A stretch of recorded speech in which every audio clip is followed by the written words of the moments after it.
Good morning, and welcome to Unitarian Universalist Fellowship of Wayne County. We are a diverse congregation that welcomes you as you are, regardless of your age, ethnicity, race, sexual orientation, gender identity, economic status, or ability. We come together to seek deeper meaning and understanding from each other and the world around us. Your presence here today is a gift that brings us closer to that understanding. We are an active community that lives its values beyond the hours of Sunday service, and I would like to call your attention to the following. Today, after the service, we celebrate 50 years of our existence. We will have several activities, including a potluck in a tent outside. You might learn something at the trivia game. We hope that you stay to celebrate with us. Next Wednesday, the national meeting of Unitarian Universalists, called General Assembly, begins in Portland, Oregon. Thousands of UUs, including Reverend Walter, will be in attendance. Some of the activities are public and available for viewing online. See the back of your order of service or the Friday email for the link. On Thursday at 7 p.m., our Director of Religious Education, Jenny Papp, will be honored at the Service of the Living Tradition. On Saturday, we will live stream the Ware Lecture given by Imram X. Kendi at 7 p.m. in the large group room. You are welcome to join us here. The event on Saturday is not public. This summer, Religious Education is sponsoring 3 events for the whole congregation. A splash day here at the fellowship in mid-July, a stargazing event with an optional campout here in late July, and a picnic and play date at the Lake Park and Loyal Oak in mid-August. Please check your newsletter and Friday email for all the information. On a more personal note, I'd like to thank the congregation for coming together and taking care of my mother, Ann Wilson, after her recent surgery. She is doing well.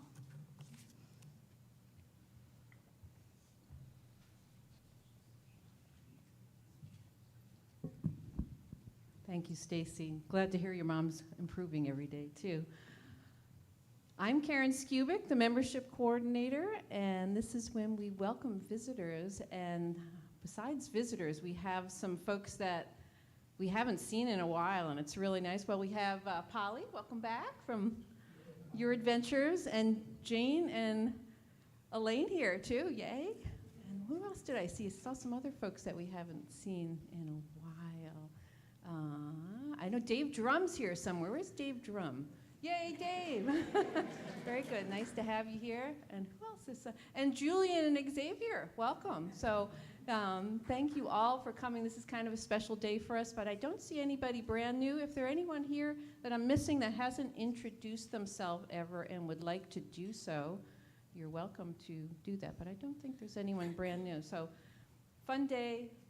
Glad you're all here. Thank you.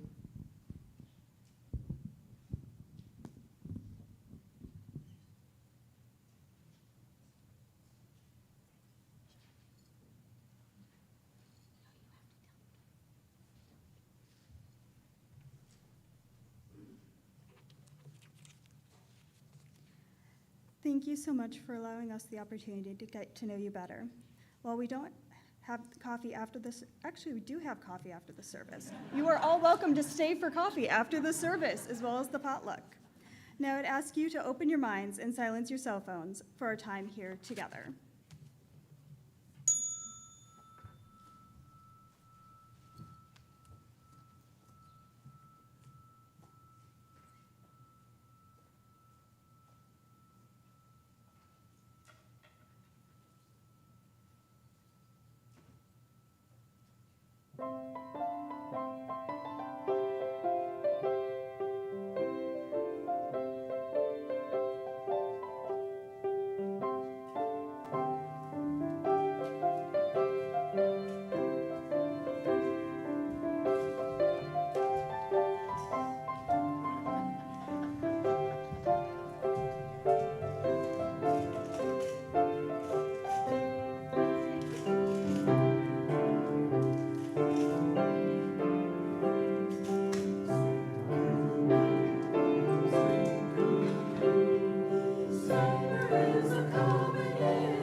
Our chalice lighting this morning is written by D.M. Shepard, Summer Solstice.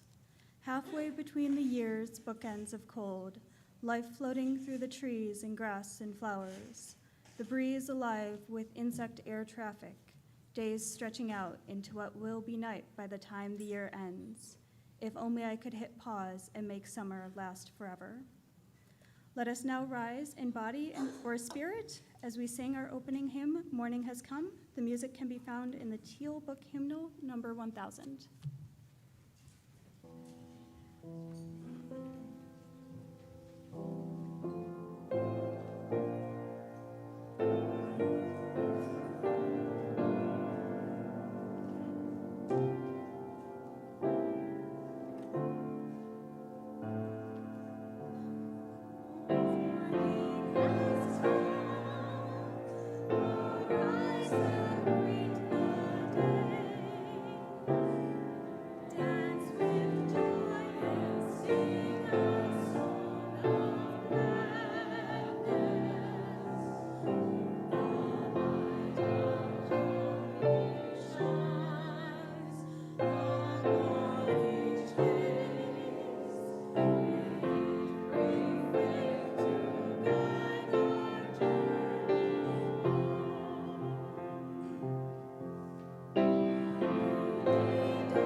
I get to play.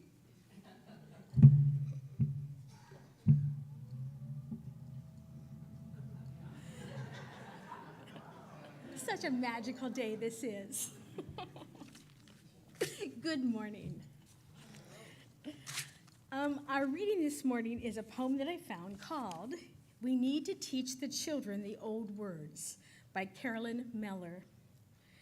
We need to teach the children the old words, words like brabble and grubble, twitterlight and clinkerbell, words which dance and trip and slip and drip like honey off the tongue.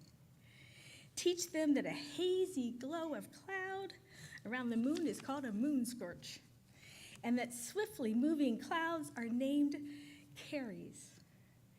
Teach them to know the seasons and the scents of Queen of the Meadow and Bride of the Sun. Hot to tell Jupiter's staff from fairy finger and which roses bloom and the strawberry moon. Teach them to spot pricklebacks and tuttle grass, how to recognize a smoose or a Bishop Barnaby, when to watch the sky for flittermice or yaffles, and to pay attention to the Dumbledore and the mouse ear nickel as she grazes the lazy Leias of summer. Teach them a few of the old Sussex words for mud, like gubber and slub and stodge and pug, so they know the precious soil beneath their toys is anything but worthless. Teach them to be users and keepers and makers of the words which bring the land alive. A storybook where everything has its rightful place, including us. Where the wilds are fearful and filled with magic and people to noble things, and nothing is impossible. In this world of harsh new words, words like planetary dimorphia and solastalgia, extinction debt, and grief mitigation, mega drought, mega fire, anthropogenic, pyrocene, words which alarm and get stuck in our throats. Describing a world, I'm sorry, where our hearts cannot grasp. We need to teach the children the old words so that if they feel lost, the old words might color for them a warm and breathing, living map, a light to guide them safely home.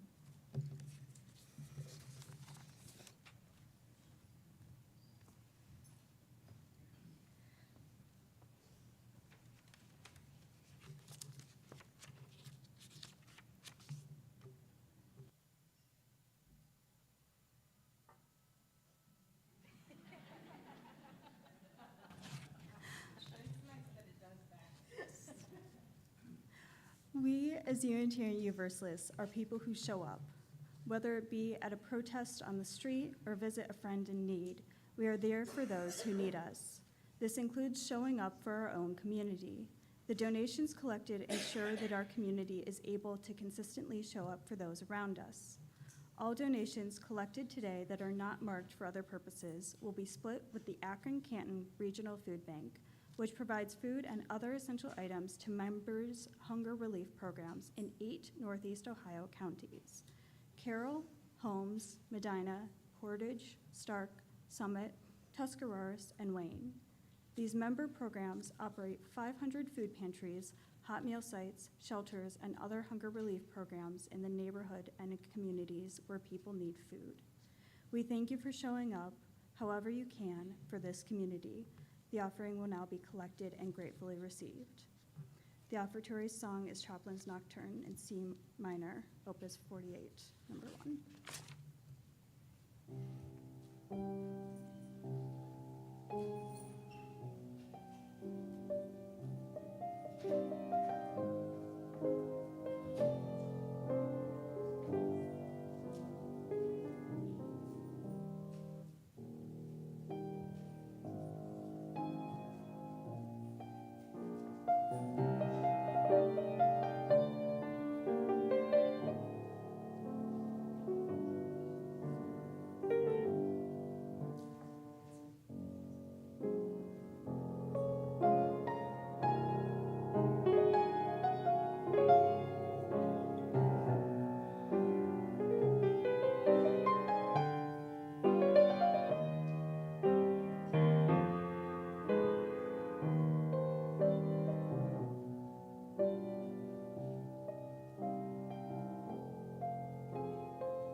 Please join me in the unison reading. The words are on the screen. Let us be grateful when we are able to give, for many do not have that privilege. Let us be grateful for those who share our gifts with us, for we are enriched by their giving. Let us be grateful even for our needs, so that we may learn from the generosity of others.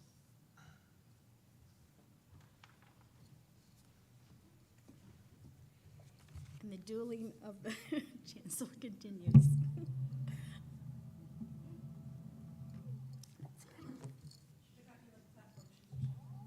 You know what? I had platform shoes in the 70s, but I couldn't walk in them today, that's for sure. So summer solstice is coming on June 21st at 5:13 a.m. in the Northern Hemisphere. I used to struggle a little bit with celebrating summer solstice as it didn't seem too exciting. I mean, let's look at winter solstice, right? We've had all these days, and the days are getting shorter and darker. We're leaving to go to work in the dark. We're coming home from work in the dark. So we know that when Yule comes, the days are going to get longer and brighter. I get pretty excited about that. And spring equinox, well, that promises verdant days and the warm awakening of the earth. But summer solstice, the days are already gorgeous. We have light that goes for hours and hours and hours. We have sounds of insects. We have a colorful orchestra of blooming plants. So why do you get excited? Well, many cultures celebrated the summer solstice in different manners, and many in ways that have been celebrated for centuries. So in England, as I'm sure you know, the folks gather at Stonehenge to see the light come and to illuminate the structure. In Sweden, they celebrate Midsummer Festival. Many Swedes escape to the country to gather with loved ones, celebrating with ancient agrarian symbolism, from walking barefoot in the morning dew for good health, or placing floral crowns atop a woman's hair to celebrate beauty and fertility. And some even still dance around a maypole. In ancient Greece, the solstice was a day of freedom. Slaves and lords celebrated side by side, and certain legal and moral restrictions were lifted. Wouldn't it be nice if they just did that all year long? No one had to labor for a living, and all humanity was considered equals 2 days out of the year. 2,500 years later, some modern Greeks still trek 9,573 feet, I looked it up, to the peak of Mount Olympus. In Chichen Itza, on Mexico's Yucatan Peninsula, the pyramids are bathed in pure sunlight, where one side of the pyramid is full light, the other side is in full shadow. Many cultures have bonfires and they burn effigies. If you've ever seen the movie The Burning Man, some people think that they were also human sacrifices made. It's a cult movie from the 70s. In China, the summer solstice celebrates the yin, or the feminine energy in the earth. Women exchange perfume sachets and colorful fans, and noodles are the traditional food. Now, I don't know if you know anything about noodles. One of my international students is half Chinese, and one day I was making spaghetti, and I like to break it and put it in the water because it's not so long, and he about had a heart attack because that's really bad luck, and it was a lot of spaghetti. So now we slurp the noodles regardless. And the Lakota and the Canadian Plains First people celebrate the sun dance, and it's a ritual that's a dance that has pain, renewal, and sacrifice. So when I recently discovered this poem, "We Need to Teach the Children the Old Words," it spoke deeply to me. It made me think of the old ways that are my heritage and why I use the turnings of the earth to make intentional decisions for my life. I come from a long line of Christian, God-fearing, strong West Virginia mountain women on my mom's side. Many of my aunts and grandmothers were known as the wise ones, the seers, the healers, or the white witches in the hollers. They were the women that planted the gardens by the almanac and the moon that were taught by their mothers. They were women that would warn of impending danger or foretell of a life event. They knew how to make healing salves from herbs. They could assess your child's health by their tongue or rings around their face. I never figured that one out, but they did. And they would have remedies for snake bites. And they even had a little something to give to your husband if he had too strong of a temper or got a little too unruly if he drank too much. They could bake the lightest buttermilk biscuits with their eyes shut and would even open the seams on the overalls for Mr. Petticoat Shannon, as he preferred his duds to be dresses. I was raised listening to those women sit around the table in the evening as the men folk sat on the porch. They would tell of visions and visits from angels, recipes made in the root cellar where we were forbidden to go. I never knew what was in the root cellar, and of how the land spoke to them. I grew up with words like gom. Gom means everything is in a horrible mess. A poke, which is a bag, and fay rings, which are really green, grassy circles that you find. That's where the fairy folk or the fay folk live. My grandmother would look at the birds in the sky, and she would foretell the weather, the overall type of season coming, or an event that may happen tomorrow.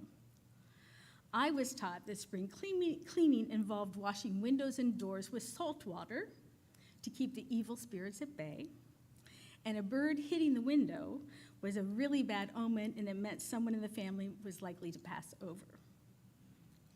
I was taught the turning of the year brought opportunity and optimum windows to perform certain actions, that each turn was a gift to be better, more awake, and an opportunity to grow. Those old ways have given me always a sense of my life, a sense of mystery, of joy, and of purpose. Winter solstice is the time of renewal and hope. Spring equinox is the time to plant intention, and summer solstice is the time to reflect deeply on my life and allow the sun to burn away what no longer serves me. Now, these last 3 months, some of you know, I've been given some hard lessons on my mortality. I've been forced to assess what is feeding my heart, my soul, and what needs to be released. So today, I invite you to use the energy of the summer solstice, and let's do some deep spiritual work.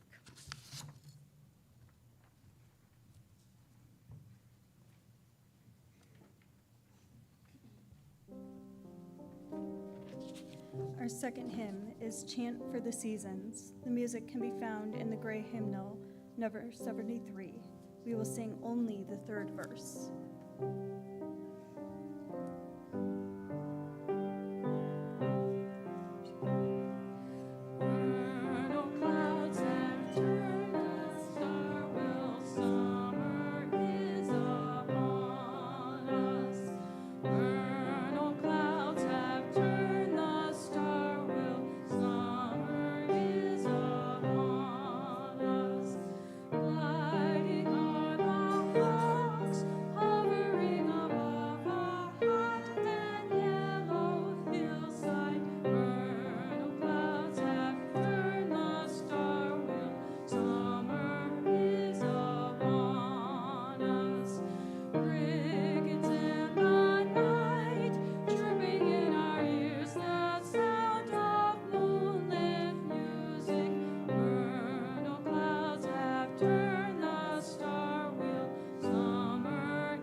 So the sun is about 27 million degrees Fahrenheit. And according to Wikipedia, because we know that's the know-all, the sun is the star that is nearly perfect. It's a nearly perfect ball of hot plasma, heated to incandescence by nuclear fusion reactions in its core, radiating the energy mainly as a visible light, ultraviolet light, and infrared radiation. It is the most important source of energy for life on Earth. The summer solstice is when the sun burns brightly for the longest day, and it's a time for me to reflect and to use the sun's energy to ignite that change, ignite change. This world is really changing quickly, environmentally, culturally, politically. And there are things that I have never dreamed that are occurring in my lifetime. It has forced me to assess if my ways of thinking, doing, and living are still serving me to have my best life. Do I need to let go of some ideas? Do I need to change my perspective and open up some old words that play on my tongue and delight my imagination? Will it change the way I approach the world? If I reignite that childhood sense of wonder when magic existed, will it keep my fire of hope burning? Will I ignite a shift in my life? Am I hanging on to a habit that is stunting my own development? And do we need to teach the children some of those old things too? And maybe not like clear back, to the holler days, but maybe more things like you learned when you were growing up, the things that ignited you, the things that gave you hope, the things that gave you joy. So I'm going to invite you to journey with me, and you can feel free to participate on whatever level you find comfortable. If you take a moment and take a deep breath.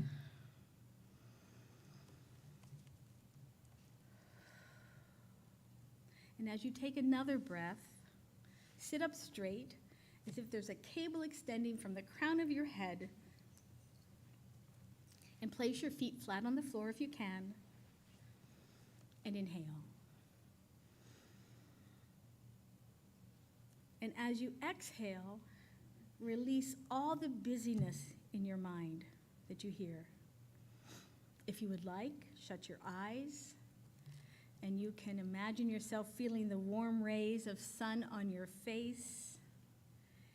You can hear the quiet rhythm as insects buzz, the frogs croak, and the wind rustles the trees.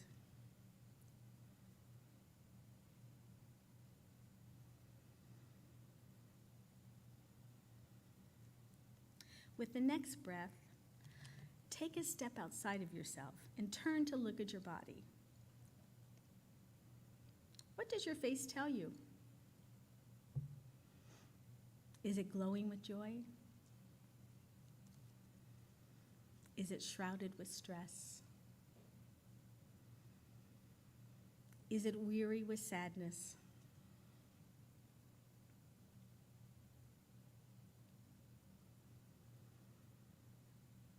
Is there something that you could release that could change the energy in your face to create what you want to express? Or is it something that you should embrace?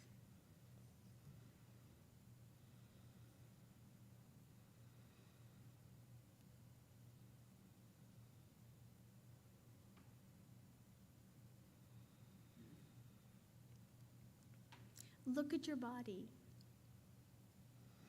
Is your body relaxed and held upright? Is it slumped and tired? Is your heart aching?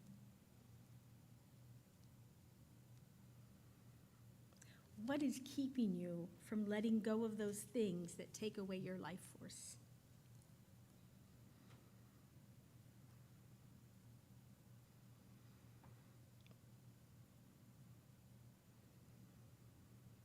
Sit with it for a moment, slowly breathing in and out, just looking at your body.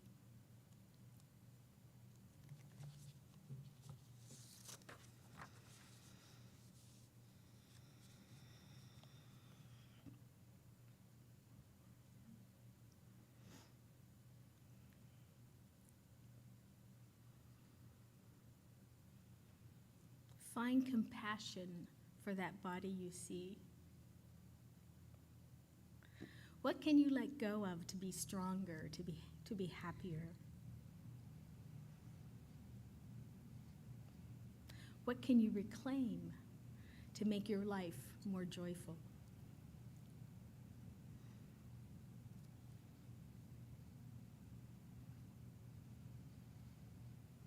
What steps must be taken to achieve these things?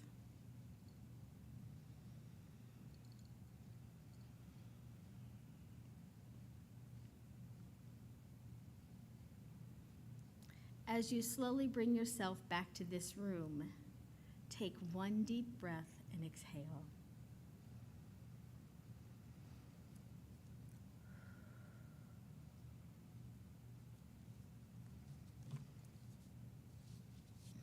Now, those that know me know that I am a kindergartner at heart. And so I ask everyone to take a ribbon. Is there anyone that didn't get a ribbon when they came in today that they thought that, what do I need this for?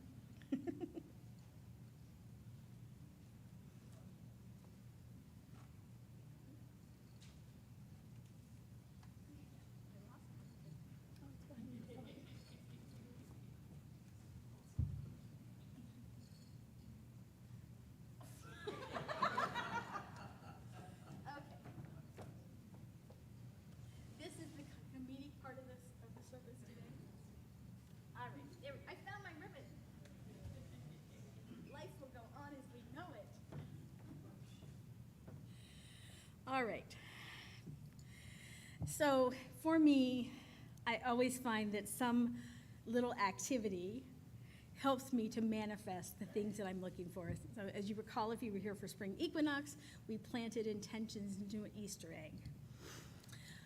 Barb Moore of the Folk Orchestra, that's how we keep the choir Barb and the folk orchestra Barb, we keep them separate. She was kind enough to make these lovely sun wheels for me out of her forsythia. So the longest day, I want you to take your ribbons, and if you'll just hold them for me, just hold them. So the longest day is waiting to give you a gift. And here's the thing about gifts. It's difficult to accept one when your hands are closed, right? If I try to give you some money and you're holding this, it's kind of hard to have that happen. So on the stage where the sun wheels are, if you're so inclined, we're going to use these wheels today and the ribbons to give away the things that no longer serve us, so our hands may be open to receive a gift. So if you'd like to use the energies of the summer solstice to burn away some part of you that's no longer serving you, I invite you to take that ribbon and envision what you wish to leave on the sun wheel today. Put that energy into that ribbon. Imagine what it is. When you know what it is, hold the ribbon to your mouth, because the breath of life is the most precious thing we have, and breathe onto it in your words.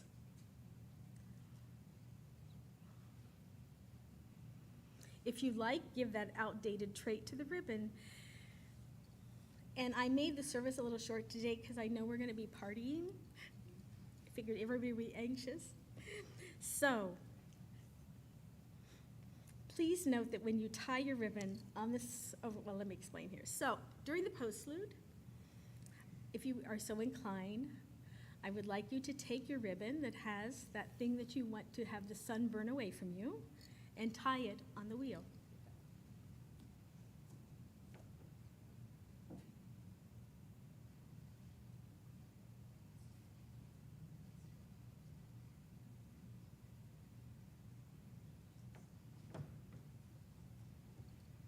Kindergartner. And then note, when you release the ribbon, your hands are open and you can receive your gift. So on the longest day of the year, may you be blessed.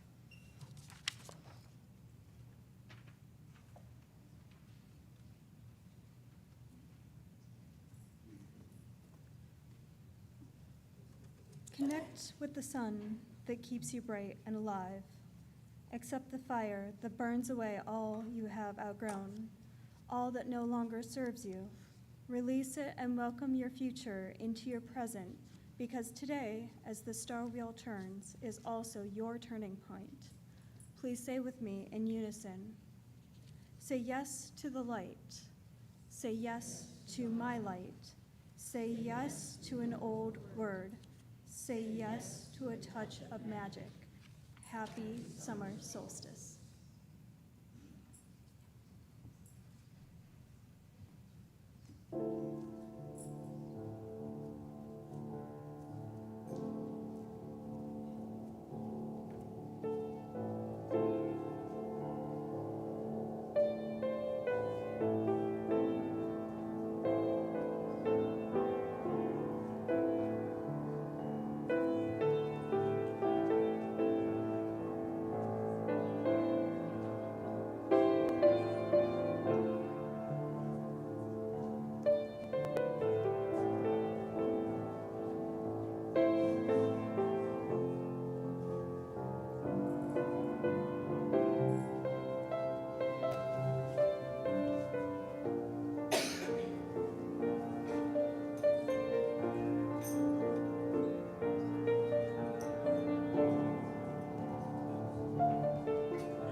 Something arranged with your food, please do so.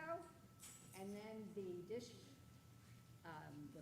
paper plates and silverware is right out there. You can just form a line. We have drinks provided and tableware and seating